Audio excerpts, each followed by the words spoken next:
जैसा कि हम सब जानते हैं कि आज हमारे देश के बहुत बड़े दार्शनिक और प्रसिद्ध शिक्षक और साथ ही साथ हमारे देश के द्वितीय राष्ट्रपति डॉक्टर सर्वपल्ली राधाकृष्णन जी का आज जन्मदिन है, जिसके उपलक्ष्य में हम सभी यहाँ पे एकत्रित हुए हैं। तो सबसे पहले हम इतने बड़े हस्ती जिन्होंने शिक्षा के क्षेत्र में बच्चों से एक शिक्षक के साथ साथ एक पेरेंट्स और साथ ही साथ बच्चों का मित्र के रूप में भी रह करके पढ़ाए हैं, तो इन्हें मैं सबसे पहले सख्त प्रणाम करता हूँ।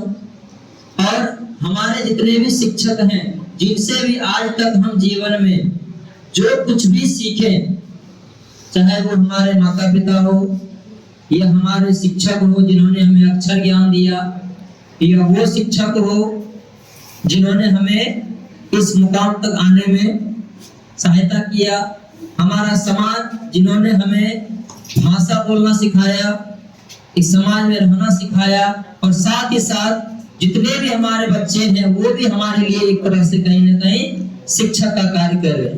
तो मैं उन सभी को एक बार तहे दिल से प्रणाम करता हूँ। और किसी को लग रहा होगा कि सर हम लोग तो कैसे शिक्षक बोल दिए। एक शिक्षक का जो शिक्षक होते हैं वो एक बच्चा भी होता है, क्योंकि आप लोगों से भी हम काफी चीजें सीखते हैं। हम अगर पढ़ाना शुरू किए तो शायद हमारे पास नॉलेज तो बहुत था, अगर कोई भी क्वेश्चन को हम सॉल्व करते थे तो उसी तरीके से सॉल्व करते थे जिस तरीके से हमने पढ़ा था उसको। लेकिन सॉल्व करने के दरमियान में आप ही लोग में से कुछ ऐसे बच्चे थे जो डाउट पूछे, सर इसको ऐसे नहीं इसको ऐसे सॉल्व कर सकते हैं। जब आपके रूल से हम चले तो भी आंसर वही आया। इससे पता चलता है कि पहले हम एक ही मेथड जानते थे, लेकिन अब 2 या 2 से अधिक मेथड जान गए। तो वो जो हमारे अंदर जो एक नया रूल लाने का जो काम किए वो एक विद्यार्थी करता है। और आप लोगों से हम काफी चीजें सीखे, है ना, धैर्य रखना, मेहनत करना। और आप सब अगर मेहनत करते हैं तो कहीं ना कहीं शिक्षक को भी मेहनत करने में अच्छा लगता है। तो आप लोगों से भी बहुत ज्यादा सीखते हैं। हमारे जो दोस्त होते हैं वो भी हमारे लिए शिक्षक के रूप में कार्य करते हैं। हमारे जो समाज है वो भी हमारे शिक्षक के रूप में काम करते हैं। साथ ही साथ हमारे विरोधी हैं वो भी हमारे लिए शिक्षक का कार्य करते हैं। क्योंकि मैं बताना चाहता हूं, अगर हम कहीं पे कुछ गलती करते हैं उस गलती के बारे में कौन बताता है कि फल्ला ने यहाँ पे गलत किया, और वहां पे हमको एक सीख मिलता है, हाँ ये गलत है, अब इसको क्या करना, आगे सुधारना। इसीलिए सरकार में भी एक जो क्या बोलते हैं उसको, पार्टी विजय हुए वो अपना सरकार बनाते हैं, लेकिन वहीं पर एक विपक्षी दल भी बनाया जाता है। विपक्षी दल क्यों बनाया जाता है? इसे जो सबसे ज्यादा बहुमत हासिल करते हैं उनका सरकार बनता है, जो सेकंड में आते हैं वो विपक्षी दल बनते हैं। और जब भी संसद में कोई भी चीज पास होता है विपक्षी दल भी वहां पर बैठते हैं और लोगों को ये बताते हैं कि ये जो सरकार बना ये क्या क्या गलतियां कर रहे हैं। इसीलिए अगर विपक्षी दल नहीं हो तो सरकार मनमाना कार्य करेगा, जो उनके मन में आएगा वो कार्य वो करेगा। लेकिन जब विपक्षी दल सामने बैठा हुआ तो वो भी गलत कार्य करने से बचते हैं। तो कहीं ना कहीं अगर देखा जाए तो वो भी उनके लिए शिक्षा का कार्य कर रहे हैं कि आप गलत करके दिखाओ, यानी वो गलत काम करने नहीं देते। उसी प्रकार से हमारे लिए भी है। तो जितने भी हमारे आसपास के जो भी हैं, जिनसे भी हम कुछ नया चीज सीखते हैं, वो भी हमारे लिए एक शिक्षक के रूप में है। तो हम सभी को फिर से एक बार प्रणाम करते हैं, जितने भी हमारे शिक्षक हैं, जिनसे भी हम कुछ सीखे।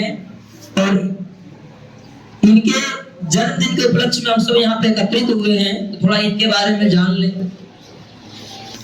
जन्मदिन तो इनके जन्मदिन के रूप में मनाना चाहिए, कि इसको शिक्षक दिवस नाम क्यों दिया गया?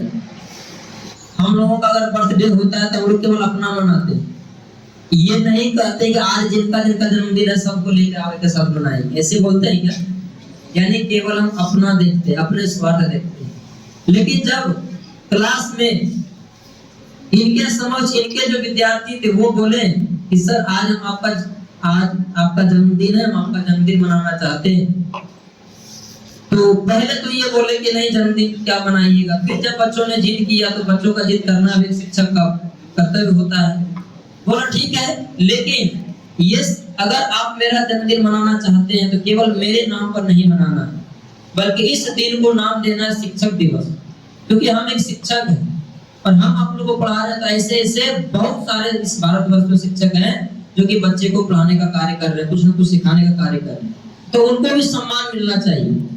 तो इन्होंने क्या किए, अपने जन्मदिन के अवसर पर जितने भी शिक्षक थे ये बोले आज से ऐसा मान लिया जाए कि इस दिन सभी शिक्षक का जन्म हुआ था और जो सम्मान आप हमें दे रहे हैं वही सम्मान भारतवर्ष में जितने भी शिक्षक हैं आप सभी को दें, ताकि उनको भी एक बच्चों के प्रति मेहनत करने का विश्वास जगे कि हाँ बच्चा हमारा एक तरह से सम्मान कर रहा है। जैसे देखिए शिक्षक के लिए सबसे बड़ा आर्थिक चीज नहीं होता, सबसे बड़ा होता है सम्मान, है ना।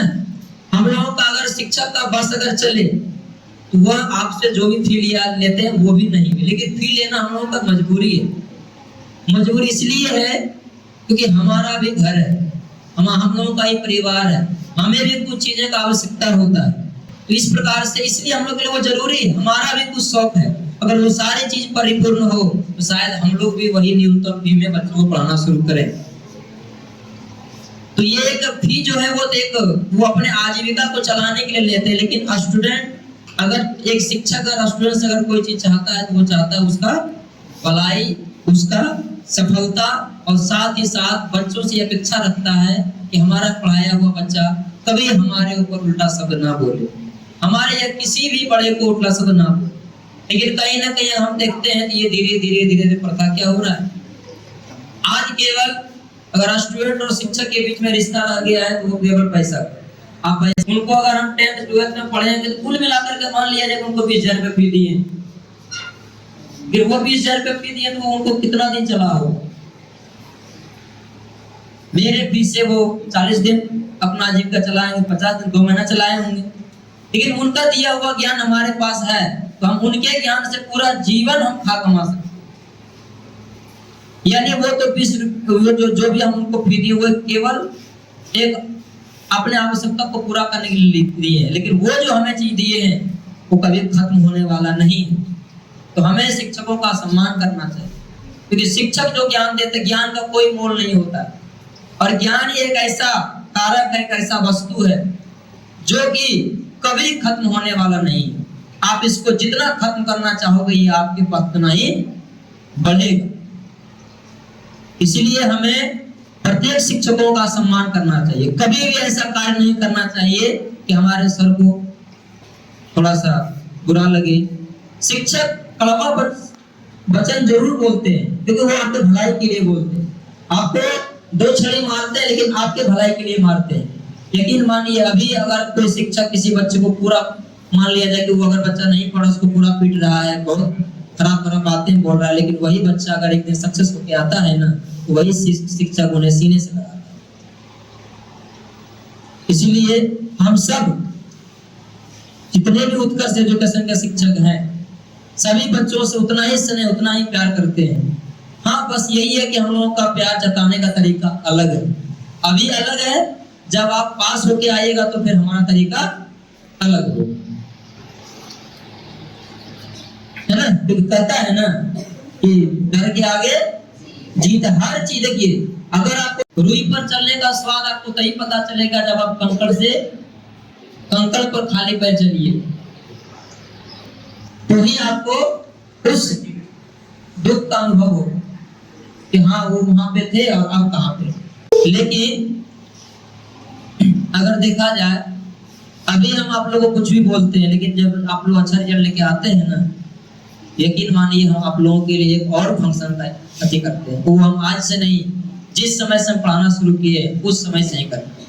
आज हमें हमारा जो रूल है उसको देख करके और भी लोग करते हैं, करना भी चाहिए। इससे बच्चों का एक हौसला बढ़ता है, सम्मान बढ़ता है, क्योंकि ये चीजें हम खुद देखे हुए। इस संस्था में हम पढ़े थे, वहां पे रूल यही है, इसलिए वहां पे ऐसा किया जाता है ताकि बच्चों का मनोबल टूटे नहीं, उससे लगे कि हाँ हम कुछ किए। ऐसा 12th के बाद से दिया जाता है, लेकिन हम बच्चों को 10th से ही देना शुरू किया ताकि उसका पहला सफलता होता है, उस बच्चे को लगे कि नहीं आगे मेहनत करेंगे तो आगे और कुछ हमें मिलेगा।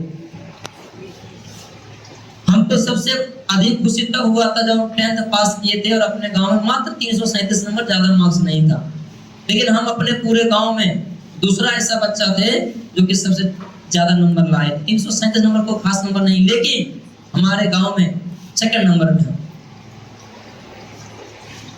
तो हमें बहुत खुशी हुआ और हमें प्रभात खबर की तरफ से जमुई में एक मेडल दिया गया। वो मेडल अभी भी हमारे पास है और एक सर्टिफिकेट दिया गया। KKM कॉलेज में बड़ा सा हॉल था, पेपर में भी हम लोग का फोटो आया था। तो फोटो काट के रखे थे कि कहीं हो गया नहीं कर सकते, लेकिन वो सर्टिफिकेट और मेडल अभी भी हमारे पास है। उस समय हमें लगा था नहीं बहुत कुछ मिला है, और 12th में और भी अच्छा मेहनत किए, उसमें भी मिला। आगे किसी कारण बस आगे की पढ़ाई नहीं कर पाए, लेकिन क्योंकि हमारा आप लोगों का अर्थव्यवस्था उतना मजबूत नहीं, लेकिन आप लोगों का जो अर्थव्यवस्था है, जो जैसा पिताजी का इच्छा है, आपके बड़े का इच्छा है, आपको पढ़ाना चाहते हैं, बस बाबू आप पढ़िए, मन लगा के पढ़िए। ऐसा कुछ कीजिए कि अपने साथ साथ अपने माता पिता और साथ साथ अपने गुरु शिक्षक का भी सब ऊंचा हो सके, इतना मेहनत कीजिए। आपका दुनिया में सब कोई आपका बुरा चाहेगा, लेकिन 2 ही व्यक्ति ऐसा है जो कभी भी क्योंकि ये समय दोबारा लौट करके नहीं आएगा। मौज मस्ती तो हम लोग बाद में भी कर सकते हैं, लेकिन बाद में ये पढ़ने का समय नहीं मिलेगा। अभी अगर हम अपने पिताजी को बोले, अपने बड़े भैया को बोले कि आपको कलम कॉपी किताब आके देते हैं, आप पढ़ना शुरू कीजिए, शायद वो नहीं पढ़ पाए। क्यों? वो जिम्मेदारियों से घिर चुके हैं। लेकिन आप लोगों के पास कोई जिम्मेदारी नहीं है, केवल खाना है और सोना है और केवल पढ़ना, इसके अलावा कोई जिम्मेदारी आप लोगों के पास नहीं है। ना तो आपको ये टेंशन है कि शाम का भोजन कहाँ से आएगा, ना तो आपको ये टेंशन है कि हमारा जूता टूट गया है कहाँ से आएगा, चप्पल टूट गया है कहाँ से आएगा। आपको ये फिक्र नहीं है कि हमारा कॉपी खत्म हो गया कहाँ से आएगा, किताब ले लेना है कहाँ से आएगा, ट्यूशन फी कहाँ से आएगा, ये आपको कुछ नहीं सोचना है। आप बिल्कुल खाली खाली, आपके पास बहुत सारा समय है, लेकिन हम लोग कर क्या रहे हैं, उस बहुमूल्य समय को गलत दिशा में खर्च कर रहे हैं, चाहे वो मोबाइल हो या फिर